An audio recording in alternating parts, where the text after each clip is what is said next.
Assalamualaikum warahmatullahi wabarakatuh.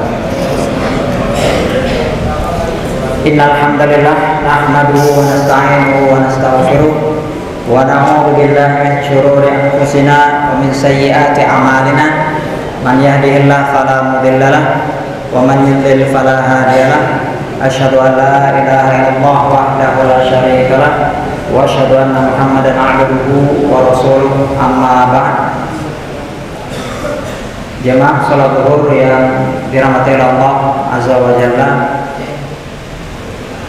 Alhamdulillah kita pada siang hari ini melanjutkan kajian kita, kajian rutin kitab Riyadhus Shalihin. Kita masih di bab yang sama pekan lalu, yaitu bab zuhur.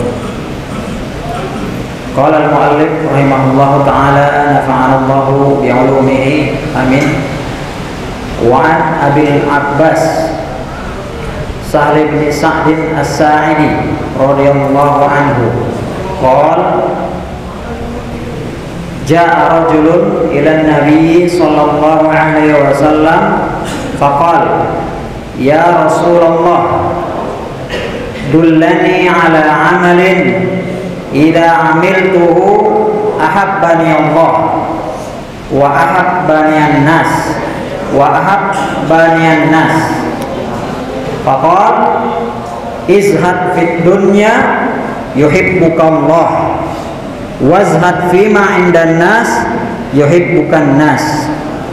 Haditsun hasan rawahu Ibnu Majah wa ghairuhu bi asanid hasanah. Jamaah yang dirahmati Allah Azza wa Jalla,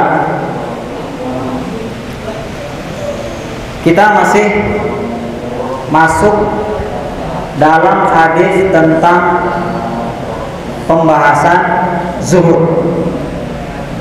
Ya, dan karena ini memang juga kezuhudan itu penting untuk kita terapkan dalam kehidupan kita sehari-hari. Sebelum kita sampai kepada matan hadisnya, inti pembahasannya di sini menarik untuk dibahas nama perawinya dari sahabat ini. Siapa? Itu dia Sahal bin Sa'd Abul Abbas. Ternyata dia ini punya kekhususan. Ya. Kenapa? Bapaknya itu termasuk dari para sahabat yang meninggal di zaman Rasulullah SAW. Ya. Kemudian, dia ini juga meninggalnya termasuk orang yang paling sahabat Nabi yang paling terakhir meninggal di Madinah. Inilah Sahal. Ya. Sahal ini. Dulu namanya bukan Sahal. Sebelumnya namanya adalah Hazan. Dari sunnah Nabi, kalau ada nama-nama yang tidak tepat, ya artinya kurang cocok, maka Nabi merubahnya. Ini salah satunya ini adalah Sahal. Sahal ini adalah salah satu nama yang dirubah oleh Nabi Muhammad SAW. Dulu namanya Hasanan atau Hasnan, begitulah. Kalau Hasnan artinya apa? Sedih. Kalau Sahal mudah. Ya. Nah, ini salah satu keunikan tentang perawi ini. Ada lagi yang unik. Pak Dedi sama Ustaz Agung kayaknya senang kalau nyebut nggak saya. Iya. Di sini dia punya nikahnya 15 kali. Iya. Suatu saat dia pernah menikah lagi. Ini Pak Dedi semangat banget. Dia pernah menikah lagi. Dalam pernikahan itu, acara itu ada 9 mantannya. Iya. Gitu. Dia nikah.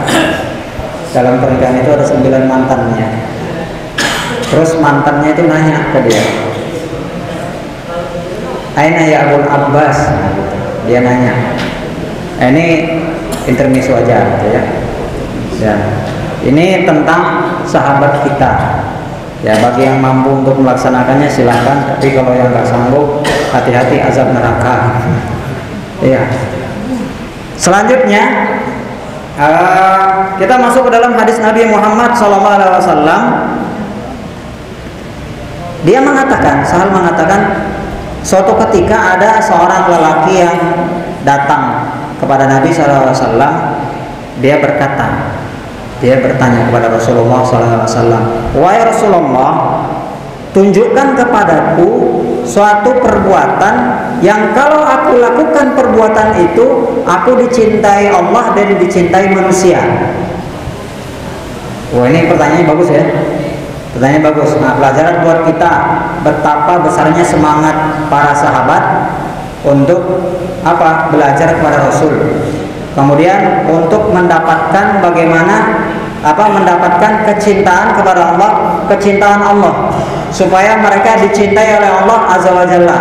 Dan bukan hanya dicintai Allah, tapi juga dicintai oleh manusia. Hablum minallah wa hablum minan nas. Ya. Apa kata Nabi Muhammad SAW? Perbuatan itu ternyata ada.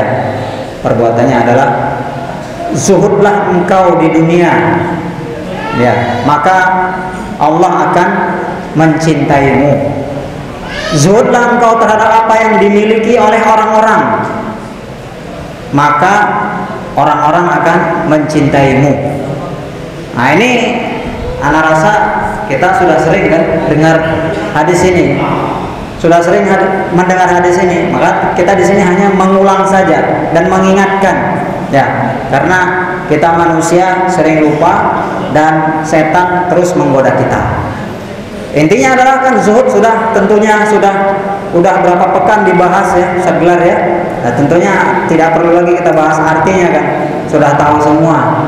Apa intinya yang disampaikan oleh Ibnu Taimiyah adalah apa? Engkau meninggalkan apa yang tidak bermanfaat bagimu di akhiratmu, untuk akhiratmu. Nah, apa yang tidak bermanfaat bagi kita untuk akhirat kita, maka itu tinggalkan. Ya, bukan dalam artian zuhud itu kita meninggalkan dunia, ini salah. Ya. Tapi kita meninggalkan apa yang tidak bermanfaat bagi akhirat kita. Nah, ini perkataan Ibnu Taimiyah rahimahullahu taala. Nah, ini untuk artinya tentunya kita sudah tahu lah dan sering diulang-ulang. Tinggal penerapannya yang sulit. Nah, maka saya mengajak kepada saya sendiri dan kita semua, mari kita berusaha semaksimal mungkin untuk zuhud. Ya, seperti yang sudah contohkan, tidak perlu beli-beli yang lagi booming. Ya, fenomena kita Indonesia latah-latahan gitu kan, nggak makanan, nggak pakaian, nggak kendaraan, nggak HP, latah-latahan, gonta-ganti, cepat bosan. Maka ini agak sulit ya di zaman modern ini. Maka mari kita zuhud. Begitu juga kita zuhud terhadap apa yang dimiliki orang lain. Maka mudah-mudahan kita dicintai oleh orang lain. Maksudnya orang lain bukan tidak suka kepada kita, tidak benci kepada kita. Betul. Coba kalau misalnya ada orang punya HP baru, kita senggol-senggol terus, HP-nya baru ya, pinjam dong. Coba lihat, HP-nya baru terus, laptop baru, mau coba dulu, tester. Coba. Itu kan orang yang dipinjemi itu merasa gak nyaman, ya kan? Ada motor baru, lihat motor baru, masya Allah, langsung pengen coba mobil baru. Atau sering ya nyingol orang yang misalnya punya ini HP-nya kamu ganti baru lagi, yang lama mana? Bisa nggak kasih ke aku gitu kan? Bagi-bagi dong. Kita baik. Ini juga yang kita sering budaya kita Indonesia ya. Kalau orang safar kan mudik lah atau apa gitu kan, sukanya apa tuh? Jangan lupa oleh-oleh ya. Itu safar itu qit'atun minal adab. Orang safar itu repot ya, capek ya. Nah, kita mikirnya enaknya aja, mana oleh-olehnya, atau jangan lupa ya bawa oleh-oleh. Nah, ini tanpa kita sadari itu meminta-minta. Nah, itu nggak zuhud ya.